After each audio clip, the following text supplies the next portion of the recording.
Segunda Reis, capítulo 5, a partir do versículo 15. Diz assim a palavra de Deus: Voltou ao homem de Deus, ele e toda a sua comitiva. Veio, pôs-se diante dele e disse: Eis que agora reconheço que em toda a terra não há Deus senão em Israel. Agora, pois, te peço, aceites um presente do teu servo. Porém, ele disse: Tão certo como vive o Senhor, em cuja presença estou, não aceitarei. Estou com ele para que o aceitasse, mas ele recusou. Disse Naamã: Se não queres, peço-te que ao teu servo seja dado levar uma carga de terra de 2 mulos, porque nunca mais oferecerá este teu servo holocausto nem sacrifício a outros deuses senão ao Senhor.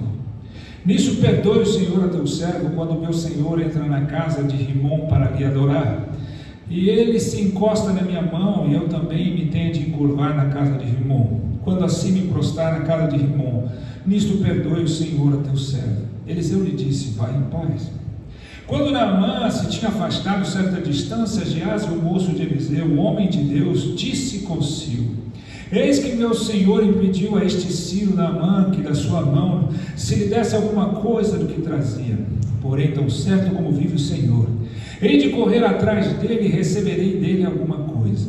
Então foi Geazi em alcance de Naamã. Naamã, vendo que corria atrás dele, saltou do carro a encontrá-lo e perguntou: Vai tudo bem?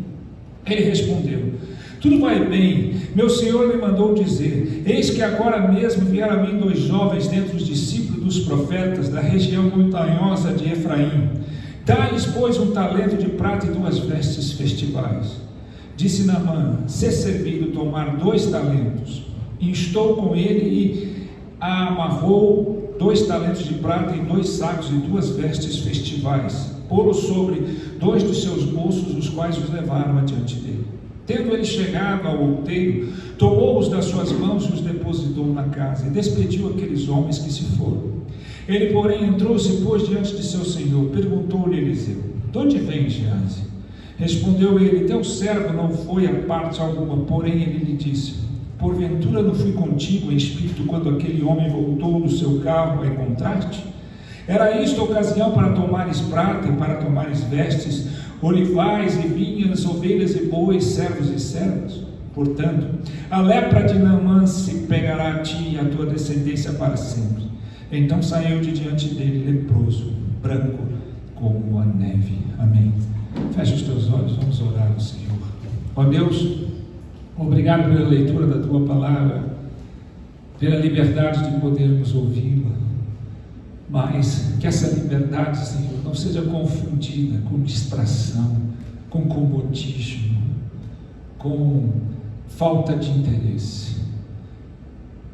Que todos nós estejamos atentos a ouvir o que o Senhor diz, que os nossos ouvidos estejam abertos, o nosso coração esteja aberto para receber a tua palavra e dela sermos não apenas instruídos e iluminados, mas incendiados por dentro e transformados para a glória do teu nome.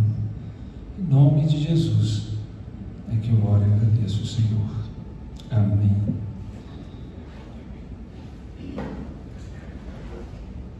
Uma das coisas mais evidentes na vida de todos nós, ainda que muitos de nós não aceitemos, é que a maioria dos nossos problemas, a maioria do caos da nossa história é provinda de más escolhas, de más decisões. Não são somente circunstanciais, casuístas ou casuais.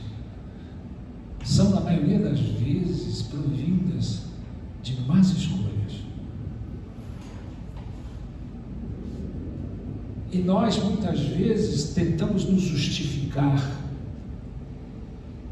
tentamos achar uma desculpa, tentamos projetar responsabilidades e dificilmente admitimos as nossas más escolhas e continuamos fazendo más escolhas.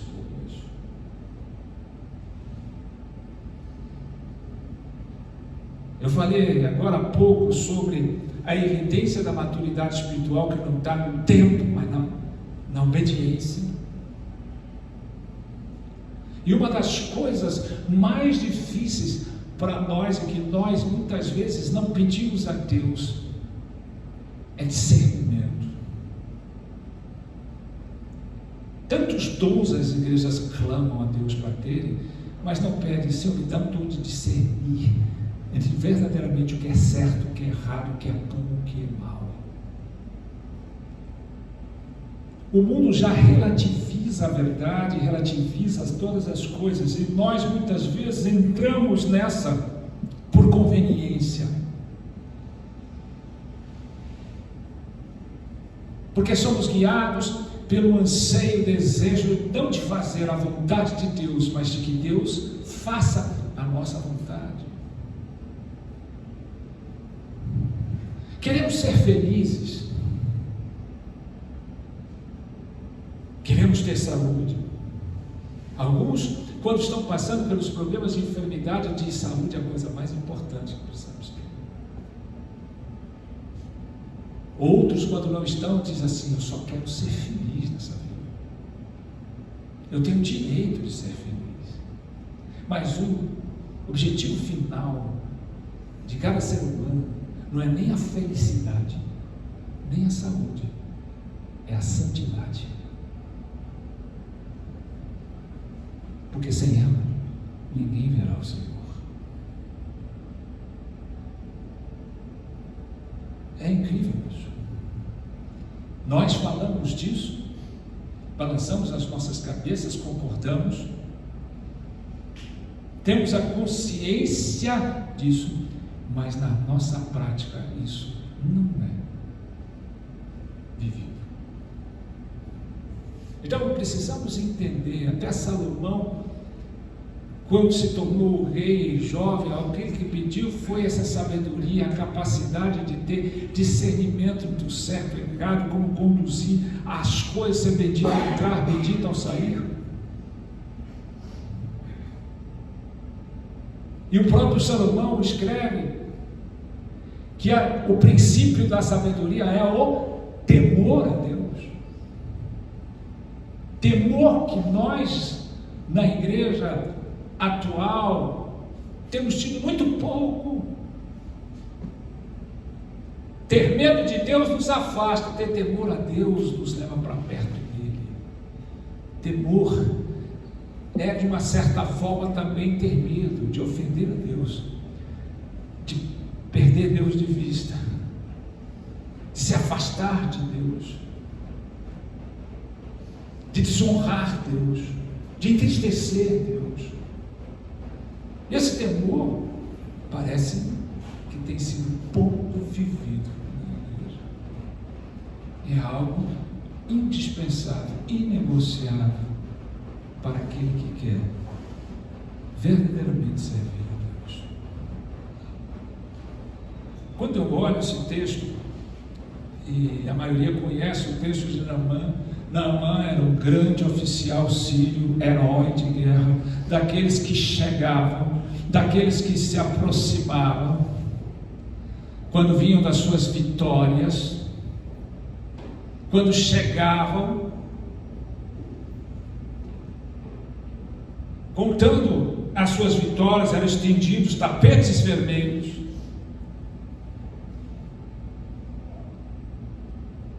para exaltar o grande vencedor. Mas quando chegava em casa e tirava a sua farda, ele era apenas um leproso que não podia expor a sua verdadeira realidade. Uma jovem que foi levada escrava falou: eu sei quem cura. Naamã já tinha gasto tudo. A história resumida é essa. Ela diz: tem um profeta na terra, profeta do meu Deus, que pode curar. Eu lembro. O profeta naquela época era o intermediário entre Deus e nós. Naamã juntou, pediu ao rei da Síria carta, juntou presentes, e aí a gente pensa assim: mas ele juntou um monte de coisa para levar, para comprar a bênção? Não. Era comum levar presentes para o profeta, até Esaú tentou, né? É o rei Saul, melhor dizendo, quando foi buscar o profeta Samuel, que tinha perdido lá os bois, ele falou: mas eu não tenho nada para dar para ele, presente. Então era comum. Só que ele levou um monte de coisa. Como qualquer celebridade rico pode fazer, para mim curar disso aí, isso não é nada para mim, eu pago qualquer coisa. Eu dou qualquer coisa. E ele foi. Quando ele chega lá diante de Eliseu, Eliseu nem o recebe, a porta chega um comitiva. O moço, né, o seu assistente pessoal, Geazi, que andava com ele, com o homem de Deus, foi receber na porta Naamã e sua comitiva e disse para o profeta: chegou a celebridade. E Eliseu só disse para ele: manda ele ir lá no Jordão e mergulhar 7 vezes. Naamã ficou indignado com isso, orgulhoso, grande, ninguém me recebeu. Achei que ia chegar aqui, ele ia fazer um negócio comigo, um grande culto, uma grande celebração. Ele pedia, invocava. Tiveram que os soldados, ele disse: se ele tivesse te pedido uma coisa difícil, eu não faria, vai lá. E ele teve que tirar aquilo na frente, seus soldados, e mergulhar 7 vezes naquele rio, que ele chamou de rio barrento, porque lá em Damasco, na terra inteira, os rios eram muito mais bonitos. E quando ele levantou a 7ª vez do seu mergulho, eu fico imaginando, cada vez que ele levantava, nada acontecia. E ele devia pensar assim: o que eu estou fazendo aqui? Que bobagem é essa? Isso não vai dar em nada, eu estou sendo envergonhado, humilhado. Mas quando ele levantou a 7ª vez, ele estava com a pele como de neném, totalmente restaurada, ele estava totalmente purificado. E agora aqui, o que faz? Ele volta lá no profeta e quer agradecer o profeta, dizendo: eu quero te trazer isso tudo. E o que o profeta diz? Eu não quero nada. Mas ele insiste: mas eu quero te dar, isso não custa nada para mim, o Senhor salvou minha vida, o Senhor me curou, ninguém pode fazer isso, é só como uma forma de gratidão. Eu não tenho usado qualquer tipo de argumento, mas Eliseu disse: não. Aí Naamã falou: então deixa eu pegar um pouquinho da terra daqui, porque era comum. O que ele ia fazer? Levar a terra da onde o Deus era, para lembrar sempre de quem era agora o seu Deus, de quem ele reconhecia como Deus, para montar um altar para ele. Era por isso que ele pediu. Depois eu posso explicar isso com mais clareza. E ele já falou: pode ir. Só que ele falou: olha, tinha o Deus Rimon lá, que é o Deus dos sírios lá.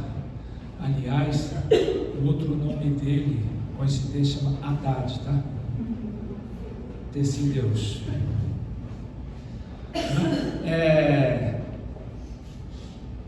Ele falou: eu vou chegar lá e tenho que, como oficial, tenho que me prostrar porque o rei vai mandar, eu sou o grande, eu tenho que estar com ele. Só não levo em consideração porque eu não estou adorando ele, não estou fazendo nada. Isso é uma obrigação de oficial, não tem como eu falar: não vou fazer isso. Pode ir, vai em paz.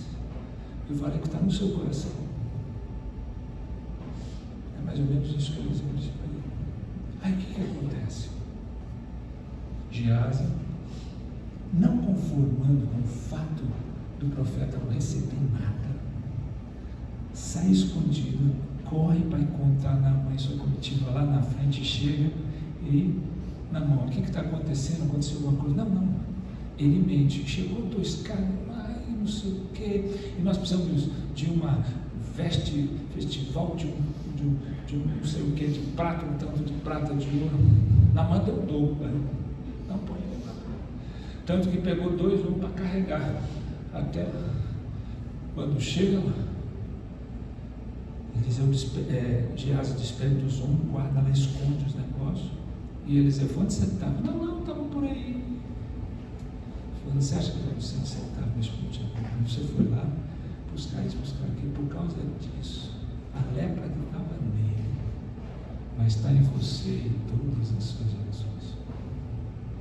É triste isso, né? Talvez a gente pare para pensar. Nós temos visto aqui, está vendo o que esse cara foi mentir, foi lamentar. Para pensar e faça um autoexame. Para Geazi, ele deve ter pensado assim: por que ele não quis receber isso? Não tinha nada a ver. O cara veio trazer, Deus abençoou, usou o profeta para abençoar. O cara veio dar e ele não aceitou. Não é que se Eliseu tivesse aceitado ou não, Eliseu sentiu no coração guiado por Deus, não quero nada. Mas Geazi não se conformou. Era direito pegar. Nós não podemos deixar essa oportunidade. Por que não? Por que a gente não pega o dinheiro, dá para os pobres, ajeita, reconstrói a casa, ajuda ali, ajuda aqui, e começa toda a argumentação. Trabalhei, larguei tudo para servir ao profeta, para ficar com ele, servir a Deus. Eu não tenho direito de ganhar. E quando você deixa isso mover no seu coração, e você não é guiado por Deus, não tem o discernimento, porque ele devia ter o discernimento, se assim o profeta disse não, é não. Deus deve ter dito para ele, então, que obedeça, mas não. Aí você começa a achar que é direito, e quando você começa a achar que é direito, você começa a mentir, você começa a fazer como ele, achar que eu posso mentir, eu posso fazer uma coisa aqui, mas é tudo diante do direito de ter as coisas. Deus conhece o meu coração. Aí entra naquela coisa de fim justifica meios. É para um fim melhor. É porque o profeta é muito humilde, o profeta é muito radical, o profeta não entendeu, mas eu sei que aquilo vai ser bom, vou guardar lá amanhã, quando o profeta precisar, tem dinheiro, tem o recurso. Quantos de nós não fazemos isso na vida? Quantos de nós não dissemos que isso é bom e confundimos, né, o empreendedorismo com ganância, ou a ganância com empreendedorismo? Confundimos atitudes totalmente distorcidas como se fossem coisas certas. Quantas escolhas continuamos fazendo porque achamos que temos direito de sermos felizes? Mas eu vou na igreja, eu adoro a Deus, eu faço, eu posso ter isso. Desobedecemos porque o nosso coração ainda é guiado pelo nosso próprio eu, pelo nosso próprio ego. Ah, não, você está sendo muito radical. Por que não dar um jeitinho aqui, um jeitinho ali, fazer a coisa do meu jeito? Venho vendo quantas pessoas estão sofrendo, quantas pessoas estão passando aquilo que não precisavam passar porque fizeram escolhas erradas, porque pensam que podem adorar a Deus e fazer as escolhas segundo o que eles querem. Eu só quero ser feliz. Ah, mas eu tenho direito a isso. Ah, mas eu sofri, eu posso ter aquilo. Não espero Deus direcionar. Você pode pedir discernimento, ter discernimento, e se tomar e não tomar cuidado, perder o discernimento. O próprio Salomão perdeu. O homem cheio de sabedoria, cheio de discernimento, que Deus deu a ele de toda a riqueza, se perdeu com as mulheres, passou a adorar outros deuses, para depois perceber o erro que cometeu. Nós cantamos aqui, Deus proverá, e muitas vezes não sabemos que ali, com Abraão, aqui acontece, a primeira vez que aparece na Bíblia a palavra adoração. Quando Abraão diz para os seus empregados: eu vou ali com meu filho adorar. Adoração é isso. Essa palavra define muito bem o que é adoração. É entregar a pessoa ou a coisa que você mais ama para Deus. Abraão, quando Deus chegou a Abraão, pega aquele a quem tu amas, sacrificou a mim. Abraão não argumentou com Deus.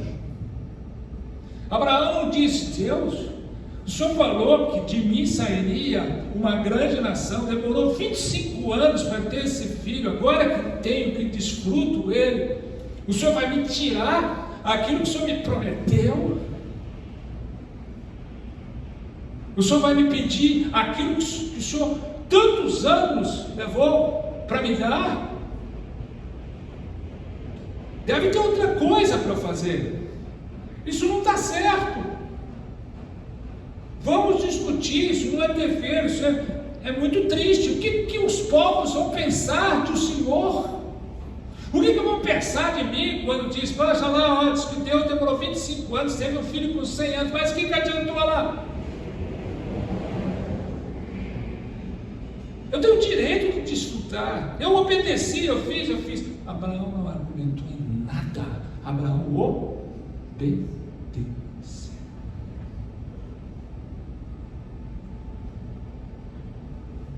Isso é adoração. Adoração não é a revelação daquele a quem cantamos, mas sim a revelação daquele a quem obedecemos.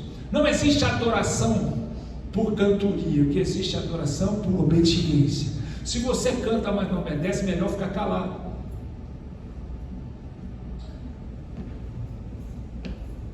Abraão subiu, pegou a faca e já ia sentando, ele construiu o altar, ele subiu com tudo aquilo, e ele já ia imolar até que o anjo apareceu. Opa, não faça mal a ele. Aí tinha lá um cordeiro aqui entre os arbustos, e ele sacrificou, ele subiu do monte com a aprovação, desceu do monte com a provisão, por obediência. Por obediência. Essa palavra tem que ficar cravada nos nossos corações. Gease acompanhou por causa disso. Olha o que o profeta disse: a lepra que estava nele vai para você. E, portanto, a lepra que está diante de ele pegará você e a tua descendência para sempre.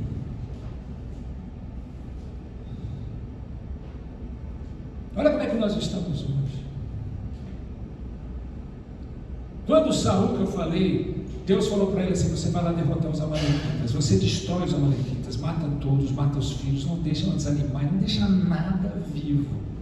Essa foi a ordem de Deus. Saul, o rei ungido, não esperou nem que Samuel chegasse lá para fazer o sacrifício, que era a questão do profeta, quis fazer antecipadamente. Quando Samuel chegou, ele ouviu que o barulho dos animais, e ele ouviu que tinha gente. Ele falou: o que está acontecendo? O que é isso? Que barulho é esse que eu estou ouvindo aí? Não. É um pouco dos animais que eu peguei, porque a gente poderia fazer, olha o proveito que a gente poderia fazer, sacrifício para Deus, usar os animais. E eu não matei o rei também não. Aí você vai pensar assim: ele teve ido no rei para ser o troféu dele, mexeu o rei vivo. Qual que foi a ordem? Não deixa ninguém vivo. Aí o que Samuel disse para ele? Por causa disso, você perdeu o reinado. Deus tirou agora a sua unção. Sabe o que nós faríamos hoje?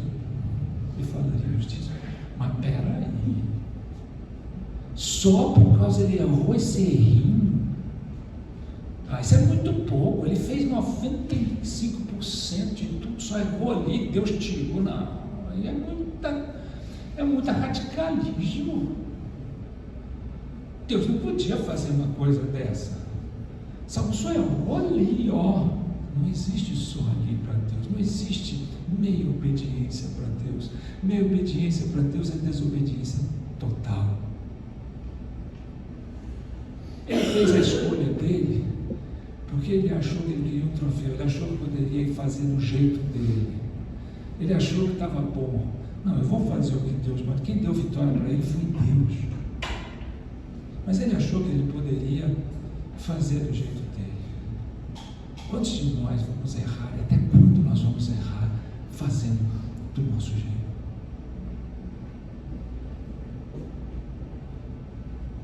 nos nossos casamentos, para aquele que quer casar ou para aquele que ainda quer casar. Por que fizeram uma pesquisa nos Estados Unidos, de cada 3 divorciados, se dois que esperaram mais anos a ponto de divorciar foram reconstruídos, foram reconciliados por Deus. 2 que não desistiram, Deus restaurou o coração. Será que nós que andamos por fé não pensamos que Deus pode restaurar isso? A palavra de Deus nos diz que nós somos como embaixadores do reino, somos representantes de Cristo, não só individualmente, mas no nosso casamento e em tudo.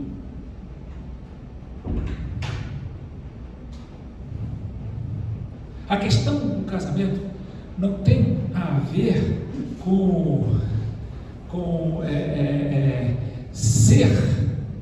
tem muito mais a ver em ser a pessoa certa do que em ter a pessoa certa. Nós muitas vezes casamos pensando assim: será que essa pessoa é a pessoa certa para mim? O casamento verdadeiro tem muito mais a ver em ser a pessoa certa e não em conquistar a pessoa certa ou alcançar a pessoa certa. É ser, não ter ou fazer. Nós vivemos por fé, mas não acreditamos que Deus pode transformar o nosso coração. Por quê? Porque nós somos guiados pelos nossos anseios, pelos nossos desejos, pelo aquilo que nós entendemos ser feliz, o egoísmo, o egocentrismo que dirige a nossa vida.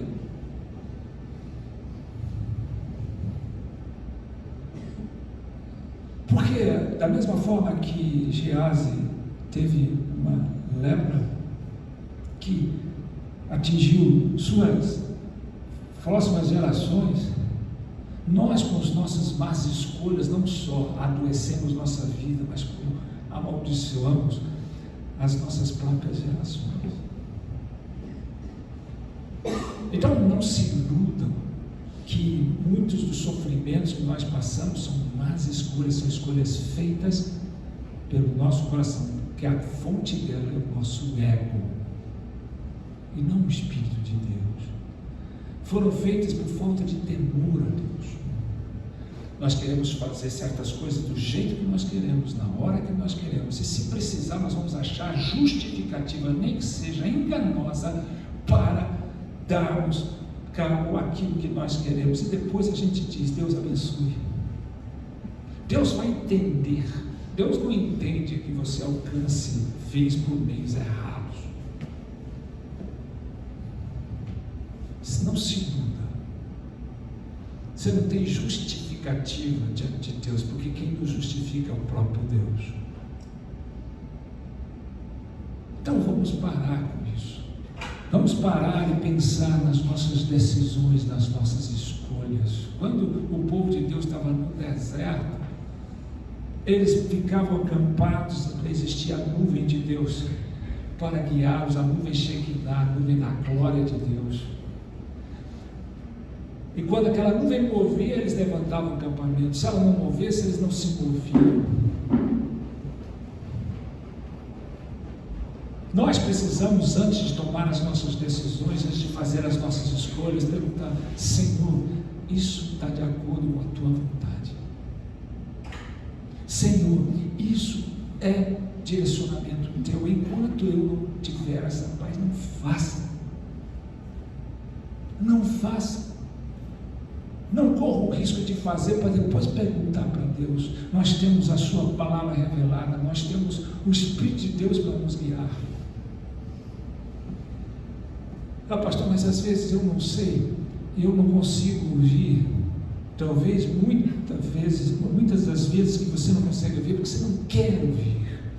Você quer insistir que você está certo, de que você quer o melhor. Guiados por desejos, por anseios. Ah, eu não consigo ficar assim.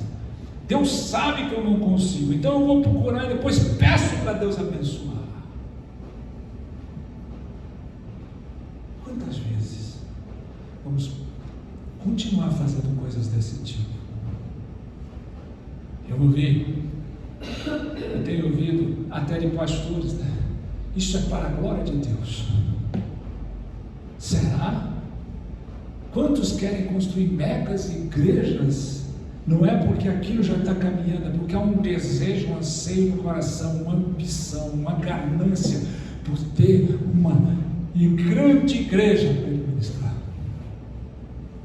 É para a glória de Deus, não, é para a glória dele, dos homens.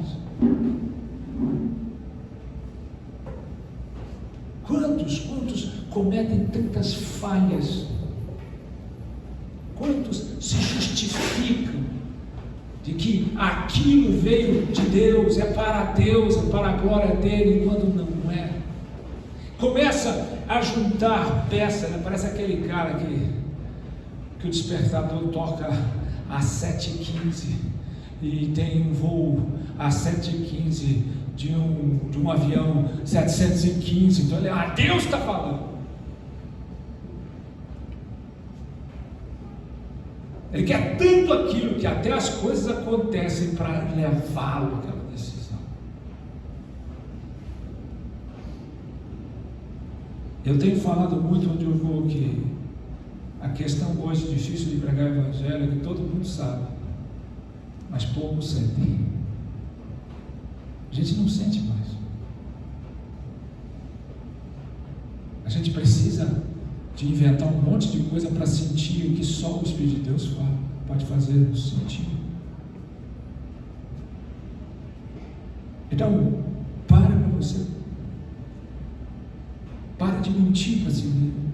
Para de se enganar. Para de fazer estratégias para alcançar o que você quer em nome de Deus ou em nome de um direito. Eu mereço. Eu estou com Deus, eu larguei tudo para estar com Deus. Eu mereço melhor vida.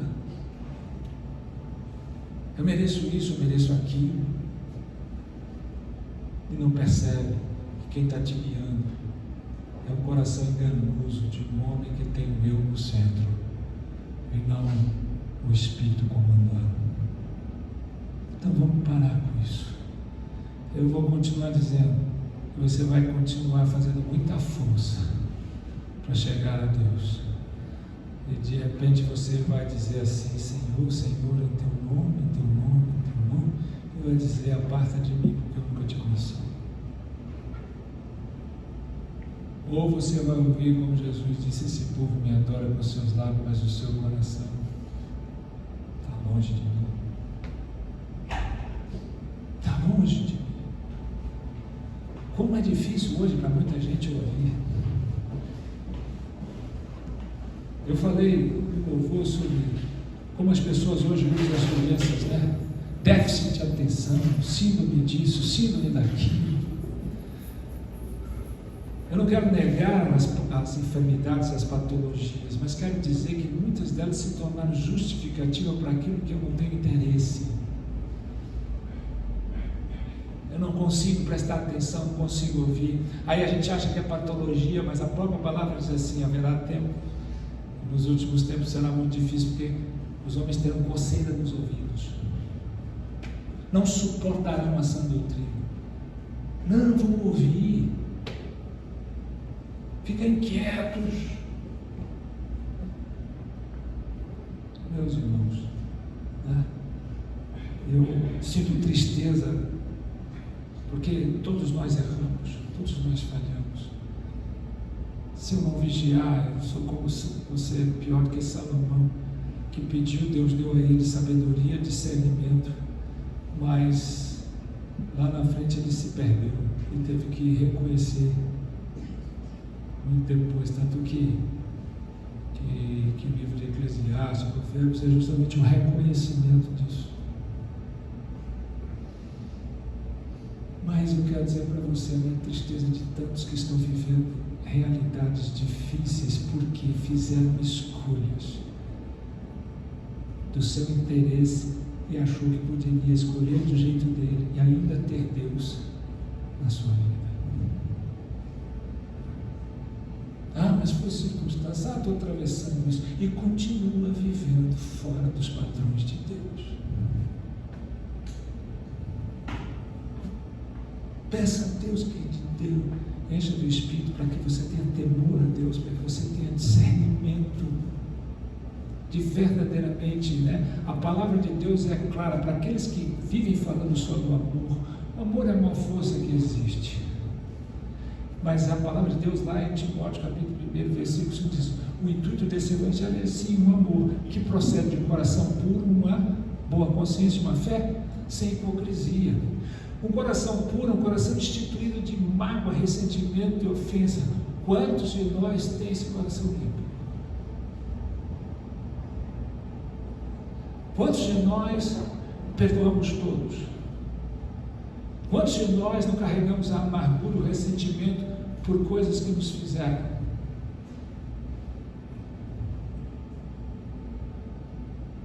Quantos de nós estão amarrados ao passado? O passado não te pertence mais, o passado pertence a Deus.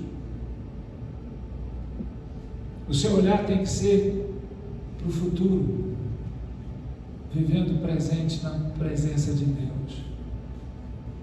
Deus pode transformar o seu presente para que você olhe para o futuro, nada do passado. O que você pode é limpar o seu coração, de ser limpa de tudo aquilo que não condiz, não é conivente com os teus princípios. Quantas coisas a gente não esquece? Quantas coisas a gente não perdoa? Quantas coisas a gente coloca numa gaveta trancada no nosso coração e aquilo está me impedindo de viver plenamente em Deus? Outra coisa, o amor parte também de uma boa consciência. Não é saber o que é certo ou errado, mas reconhecer o que de fato é certo ou errado diante de Deus. O meu coração, o meu desejo é isso, mas Deus concorda. Eu posso renunciar ao meu desejo a fim de fazer a vontade de Deus.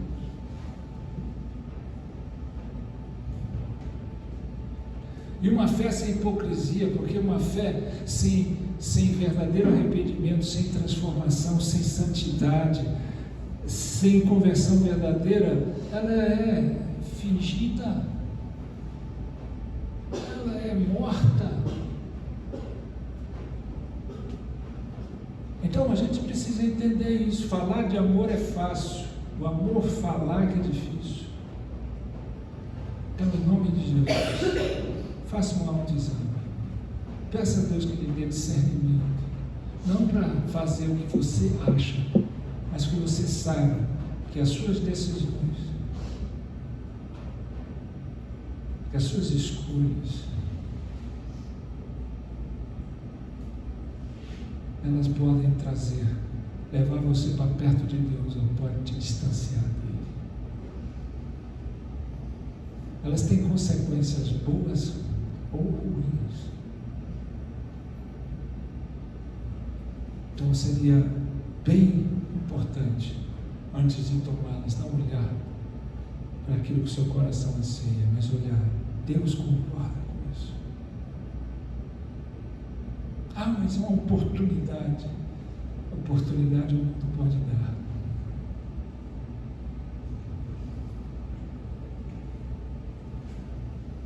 É igual ao casamento, Gênesis 2:24. Deixará teu pai e tua mãe unir-se à sua mulher, os dois serão uma só carne. Deixar e unir qualquer um pode fazer, mas ser uma só carne, só pelo Espírito de Deus.